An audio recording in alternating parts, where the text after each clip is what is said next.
Hi Tashi. I want to ask my question in English if that's okay. Cool. So I want to ask a couple of questions, but both of them are related to each other. First, I want to ask about the discourse of queer marriage rights in India. As we know, trigger warning, marriage structurally is violent. Marriage is a structure which is inherently violent. So when you are asking for marriage rights for queer people, how do you co-opt this queer movement slash queer rights into a structure that is a question and as a legal question?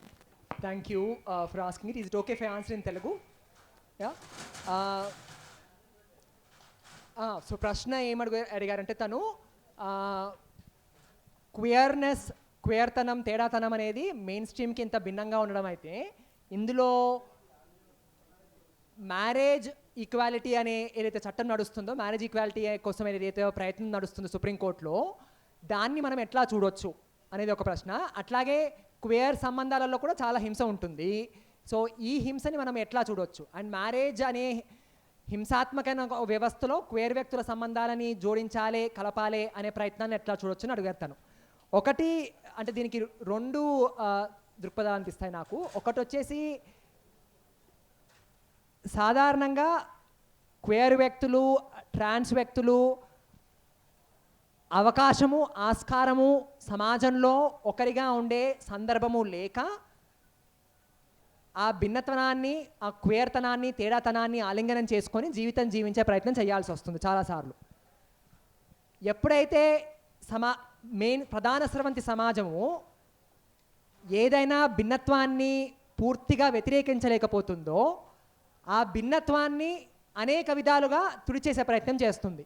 అందులో ఒక ప్రయత్నం దాన్ని co-opt చేసుకోవడం. For example Hindu మతం బౌద్ధ మతాన్ని ఎట్లయితే co-opt చేసుకుంటుందో అట్లా అనమాట కోఆప్ట్ చేసుకునే ప్రయత్నం చేస్తుంది బేసికల్గా. సో ఇక్కడ క్వేర్ వ్యక్తులకు గే వ్యక్తులకు ముఖ్యంగా మీకు పెళ్లి హక్కు ఇస్తాము, మీరు పెళ్లి చేసుకోవచ్చు, మీకు సమాన హక్కులు ఇచ్చేస్తాము, మీరు మాలా ఉండొచ్చు అని ఒక చిన్న ఎర చూపిస్తే పాపం ఏ వనరులు ఏ హక్కులు ఎక్కువగా అందుబాటులో లేని సముదాయంగా ఆ ఎరవైపు బేసికల్గా ముందుకెళ్ళే ప్రయత్నం చేస్తున్నారు క్వేర్ కమ్యూనిటీ అని చెప్తాను. ఒకటి మీరు అన్నట్టు పెళ్ళి అనేది హింసతో కూడుకున్న వ్యవస్థ. హింస అనేది పునాదిగా పెళ్ళి నడుస్తుంది. అలాంటి వ్యవస్థలో క్వేర్ వ్యక్తులు ఎందుకు భాగం కావాలనుకుంటున్నారు అంటే సమాజంలో గౌరవప్రదమైన హింస అయినా దక్కుతుంది కదా, అదో వెర్రి కదా. మళ్ళీ గౌరవం లేకుండా హింస ఎట్లాగో హింస నడుస్తూనే ఉంది రోజు. కనీసం పెళ్ళి అనే గౌరవం వచ్చి ఆ గౌరవం అనే అంబ్రెల్లా కింద హింస ఉంది కాబట్టి పర్వాలేదు అనుకొని సంకలు కొట్టుకునే సందర్భాలు కూడా ఉన్నాయి దురదృష్టవశాత్తు. సో అది ఒకటి నడుస్తుంది. అండ్ అందుకే చాలామంది క్వేర్ కమ్యూనిటీలో కూడా దీనికి పెళ్ళి హక్కు అనేది ఒక ఏకాభిప్రాయం లేదు. కొంతమంది కావాలి అనే వాళ్ళు ఉన్నారు, కొంతమంది మేమేమంటామంటే పెళ్ళికి అనేక హక్కులు జోడించున్నాయి. అది ఇన్సూరెన్స్ అయి ఉండొచ్చు, పెన్షన్ అయి ఉండొచ్చు, లేక బ్యాంక్ అకౌంట్ అయి ఉండొచ్చు, ప్రాపర్టీ అయి ఉండొచ్చు. వీటన్నిటిని పెళ్ళి నుంచి దూరం చేసేసేయండి అని మేము అడుగుతాం. పెళ్ళికి సంబంధం లేకుండా ఈ హక్కులు అన్నింటినీ తీసేసేయండి, ఈ హక్కులు నాకు నా స్నేహితులకి ఇచ్చుకోవచ్చు, నచ్చిన వాళ్ళకి ఇచ్చుకోవచ్చు, ఎవరికైనా ఇచ్చుకోవచ్చు, నేను ఆ స్వేచ్ఛ ఈ హక్కులకు పెళ్లి నుంచి స్వేచ్ఛనివ్వండి అని కొంతమంది మేము అడుగుతాము. క్వేర్ సముదాయాల్లో క్వేర్ సంబంధాలలో హింస ఉంది అంటే బోలెడంత హింస. పొద్దున్న లేస్తే ట్రాన్స్ మహిళలు వాళ్ళ సిస్ మేల్ పార్ట్నర్లో చేసే హింస, cheating, violence, financial violence, physical violence, emotional violence, trans men వాళ్ళ పార్ట్నర్ల మధ్య జరిగే హింస, వైలెన్స్. ఎందుకు ఒకటి దీనికి క్వేర్ వ్యక్తులు ట్రాన్స్ వ్యక్తులలో పితృస్వామ్యం ఉండదా అనుకోవడానికి ఆస్కారం లేదు. మాలో కూడా పితృస్వామ్యం ఉంటుంది, మాలో కూడా పితృస్వామ్యం పనిచేస్తుంది. దాన్ని గమనించుకోకపోతే, దాన్ని చూసుకోకపోతే. అది ముఖ్యంగా క్వేర్ సంబంధాలకు ఏమవుతుంది అంటే సమాజంలో ఎటువంటి గుర్తింపు కూడా ఉండదు. చట్టపరమైన గుర్తింపు వదిలేయండి, మీరు 10 ఏళ్ళుగా ఒకే ఇంట్లో కిరాయికి తీసుకొని ఉంటుండండి, ఆ ఇంటి ఓనర్ మిమ్మల్ని కజిన్స్ గానో స్నేహితులుగానో ఇంకెవరిగానో చూస్తారు తప్ప పార్ట్నర్స్గా చూడరు. అంటే మీకు ఆ సంబంధాలకు సమాజంలో ఎటువంటి గుర్తింపు ఉండదు. అంటే ఎటువంటి గుర్తింపు లేని సందర్భంలో ఆ సంబంధాలు ఏమవుతాయి? సాధారణంగా మనలో ఉండే సమాజంలో ఉండే సగం పెళ్ళిళ్ళల్లో హింసకు బోలెడంత తావు ఉంటుంది. హింస జరగని పెళ్ళిళ్ళన్నింటిలో ప్రేమ ఉంది అని కూడా కష్టం అండి. సగం పెళ్ళిళ్ళల్లో హింస ఎందుకు జరగదు అంటే సమాజంలో అమ్మో ఎవరు ఏమనుకుంటారు అనే భయమే ఉంటుంది. క్వేర్ సంబంధాలలో అది లేదు కదా, ఎవరు చూడరు మమ్మల్ని అసలు సంబంధాలుగా, ఎవరు సంబంధాలుగానే గుర్తించరు. సో మాలో హింస ఉందా లేదా అనేది వేరే విషయం అసలు. సో అది కూడా వైలెన్స్కి తావిస్తుంది అనేది ఒక ఆలోచించాల్సిన విషయమే అనిపిస్తుంది కొన్నిసార్లు. సో క్వేర్ కమ్యూనిటీలలో కూడా పితృస్వామ్యం గురించి, స్వేచ్ఛ గురించి సముదాయాలుగా, కమ్యూనిటీలుగా మనం ఇంకా బలంగా ఎట్లా మాట్లాడుకోవాలని నేర్చుకోవాల్సిన అవసరం ఉంది అనేది కూడా వాస్తవం. I just had a question to add to what she had asked. Should we see in larger queer movements this right to marriage as an inevitable necessary step? I don't see it necessarily as inevitable. దాన్ని నేను ఖచ్చితంగా ఆ దారిలోనే మార్గంలోనే వెళ్ళాలని నేను చెప్పను. ఎందుకంటే మనకు పక్కనున్న not so great example US example తీసుకుంటే పెళ్ళి అనే దారిలోనే వెళ్ళారు. ఇప్పుడు అదే దేశంలో క్వేర్ ట్రాన్స్ వ్యక్తుల పట్ల 600కు పైగా వ్యతిరేక చట్టాలు బిల్లుల రూపాల్లో కూర్చున్నాయి వివిధ రాష్ట్రాలలో. సో ఆ పెళ్ళి వైపే మార్గము అనేది మనకు ప్రధాన స్వాతంత్ర సమాజం చూపిస్తుంది. అదే ఇది ఇట్లా వెళ్తేనే మంచిది అనేది చూపిస్తుంది.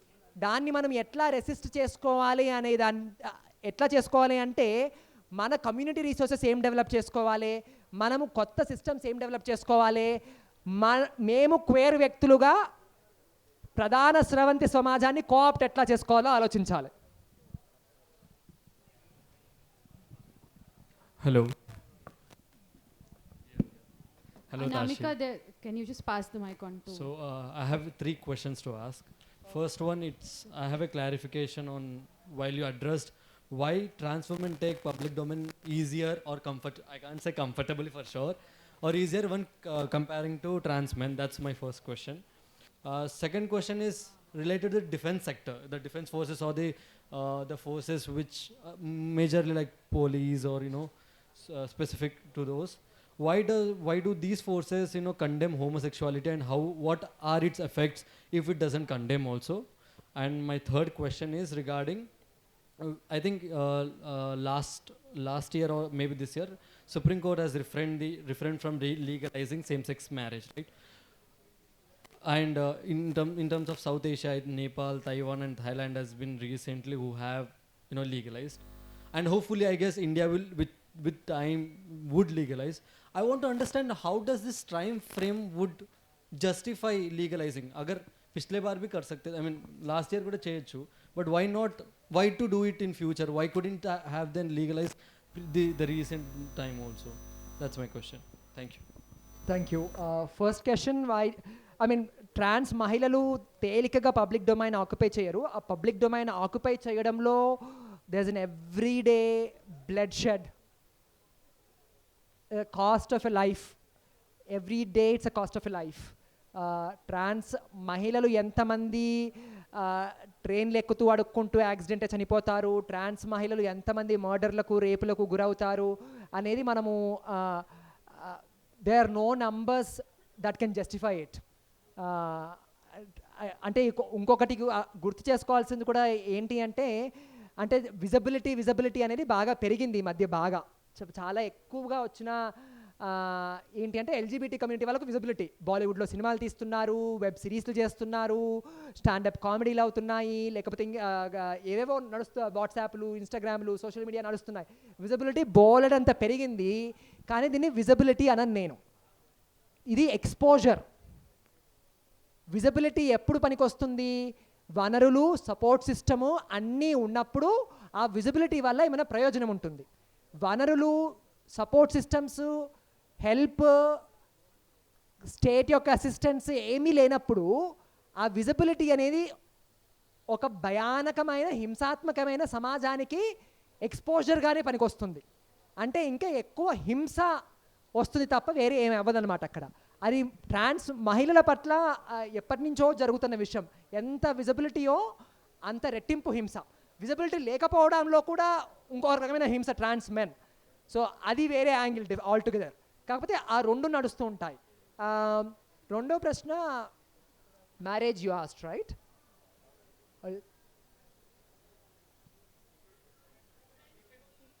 Police, oh, so, I mean, see, I think police are not just against queer people and trans people, I think.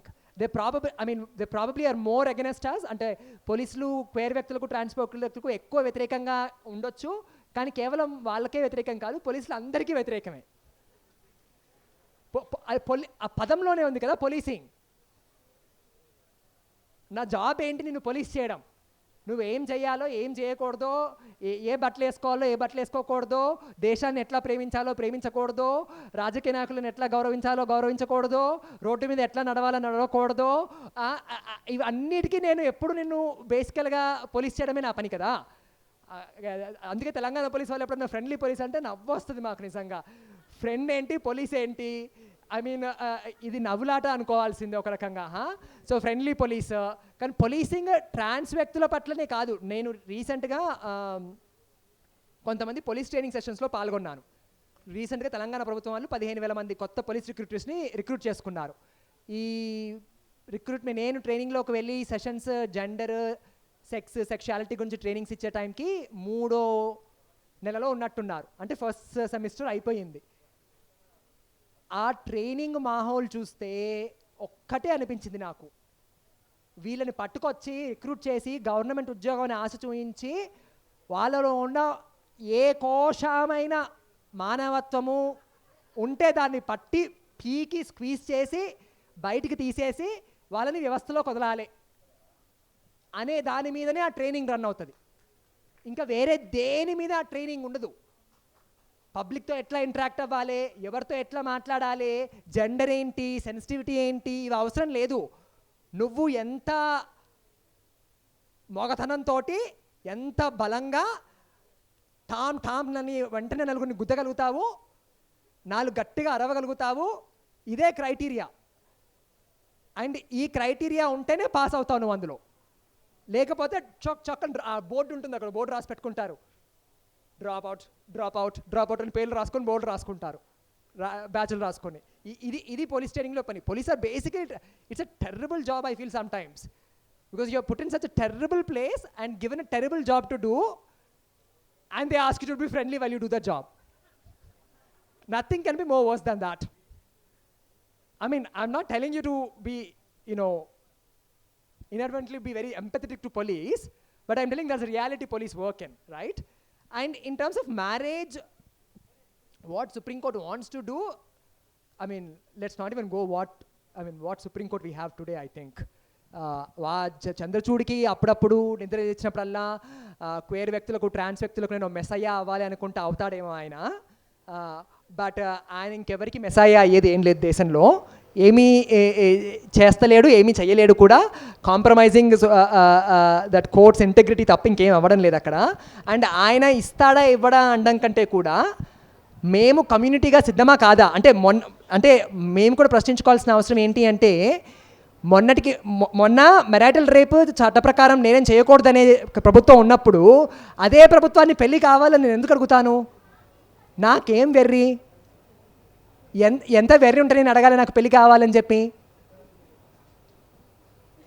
అది especially the elite bunch who goes to court and asks all the time, which is deeply problematic I think. At the same time నేను పెళ్ళి అనే అవసరం community వాళ్ళకి లేదా అని అనడం లేదు. ముఖ్యంగా కోవిడ్ సమయంలో చాలామంది కోవిడ్ వచ్చి వెంటిలేటర్పై ఉన్నప్పుడు 10 ఏళ్ళు 15 ఏళ్ళు పార్ట్నర్గా ఉన్నవాళ్ళు, వాళ్ళ పార్ట్నర్ చనిపోతే అంత్యక్రియలు ఎవరు చేస్తారు, వాళ్ళ ఆస్తి ఎవరికి పోతుంది, రిసోర్సెస్ ఎవరికి పోతాయి, వాళ్ళ మెడికల్ డెసిషన్స్ ఎవరు తీసుకోగలుగుతారు, ఇవన్నీ కూడా పెద్ద డైలమా ఉన్న ఇష్యూస్ కదా. అవి కాదనడానికి ఆస్కారం లేదు. ఆ వనరబిలిటీ నుంచి కూడా పెళ్ళి అని అడగడం వస్తుంది, అది కూడా కాదనడానికి లేదు. కాకపోతే మనము ఏం అడుగుతున్నామనేది కూడా కొంచెం జాగ్రత్తగా చూసుకోవడం ఇంపార్టెంట్ ఏమో అనుకుంటా నేను, ఒక కమ్యూనిటీగా, ఎస్పెషల్లీ మార్జినలైజ్డ్ కమ్యూనిటీగా. ఎందుకంటే మనం అడిగిన అన్నీ వచ్చేస్తే ఒకవేళ చాలాసార్లు సమస్యల్లో కూడా పడతామేమో.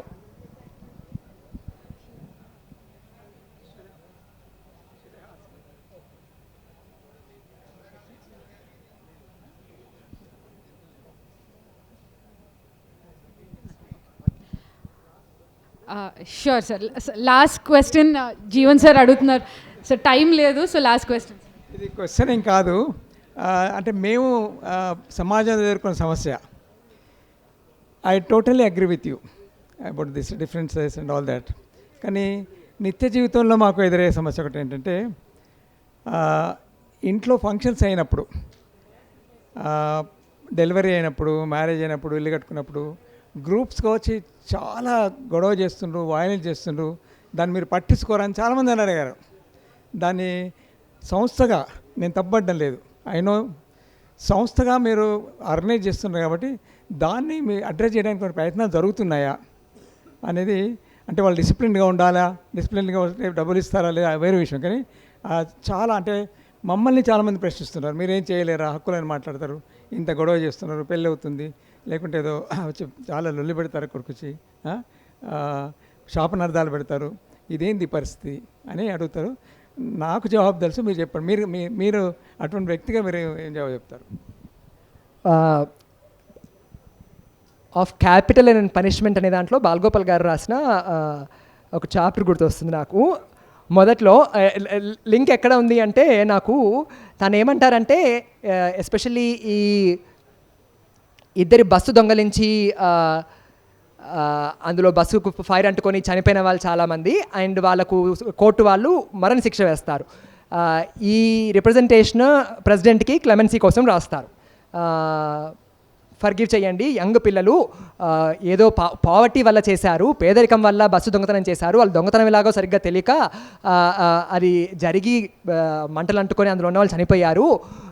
అందులో తను ఒకటి అంటారు, ఏదో ఒక పాయింట్ ఆఫ్ టైంలో అంటే ఇది జస్టిఫై చేయడానికి చెప్పట్లేరు, కానీ ఇది ఏ సందర్భం నుంచి వచ్చింది, ఈ క్రైమ్ ఏ సందర్భం నుంచి వచ్చింది, నేరం ఏ సందర్భం నుంచి వచ్చింది, పరిస్థితులు ఏ సందర్భం నుంచి దారి తీసాయని చూసుకోవడం ఒకటైతే, ఈ సందర్భానికి దారితీసిన సమాజంపై కూడా ఈ క్రైమ్ యొక్క భారాన్ని ఎంతో కొంత పంచుకోవాలి అంటారు. ఇది కేవలం ఆ ఇద్దరి వ్యక్తుల క్రైమ్ భారం కాదు. ఆ పేదరికం నుంచి వచ్చిన దొంగతనం ఎట్లా చేయాలో స్కిల్ లేకపోవడము, వాళ్ళు చనిపోవడము, ఇవన్నీ అంటే సమాజంలో ఉన్న ట్రాన్స్ వాళ్ళు కూడా వెళ్ళి హింసాత్మకంగా కానీ, ఇబ్బందికరంగా కానీ, బలవంతంగా కానీ డబ్బులు అడుగుతున్నారు అంటే సమాజం కూడా ఆ న్యూసెన్స్కి, ఆ ఇబ్బందికి బాధ్యులు, ఆ భారాన్ని వహించాల్సిందే. వేరే మార్గం లేదు, అందులో షార్ట్ కట్ లేదు, క్విక్గా రిఫార్మ్ అయిపోతాం అనడానికి లేదు. ఎందుకంటే నేను ఇంతకుముందే అన్నాను, సమాజాన్ని బాగు చేస్తాము అనేది మహాత్ముల పని, వాళ్ళు ఏం చేసుకుంటారో చేసుకొనివ్వండి. మనం సమాజాన్ని మంచిగా నిర్మించుకుందాము అనే ప్రయత్నం చేద్దాము, మార్చుకునే ప్రయత్నం చేద్దాము అంటే ఈ భారాన్ని మనం అందరం సమానంగానే భరించాలి. సమానంగా భరించాలి అంటే ప్రతిసారి నా ఇంటికి ఎవరైనా ట్రాన్స్ వ్యక్తులు వచ్చి గోల చేసినప్పుడు, ఇది అయ్యింది అనుకున్నప్పుడు, నా చుట్టుపక్కల ఎవరైనా ట్రాన్స్ వ్యక్తులు ఉన్నారా, వాళ్ళకు ఉద్యోగాలు ఉన్నాయా లేదా, నేనేమైనా చేయగలనా, నా ఇంట్లో డొమెస్టిక్ హెల్ప్ కోసం చూస్తుంటే నేను నా ఇంట్లో డొమెస్టిక్ హెల్ప్గా కనీసం ఉద్యోగం ఇవ్వగలనా, నా వీధిలో ఎవరైనా ట్రాన్స్ పిల్లలు ఉంటే వాళ్ళని తల్లిదండ్రులు గేలి చేసి ఇంట్లో నుంచి గెంటేస్తే ఆ తల్లిదండ్రులతో కూర్చొని నేను మాట్లాడగలనా, ఇవన్నీ మాట్లాడినప్పుడు మాత్రమే దీన్ని కూడా ప్రశ్నించే హక్కు ఉంటుంది. ఆ ప్రశ్నించే అవసరం రాకపోవచ్చు అక్కడి వరకు.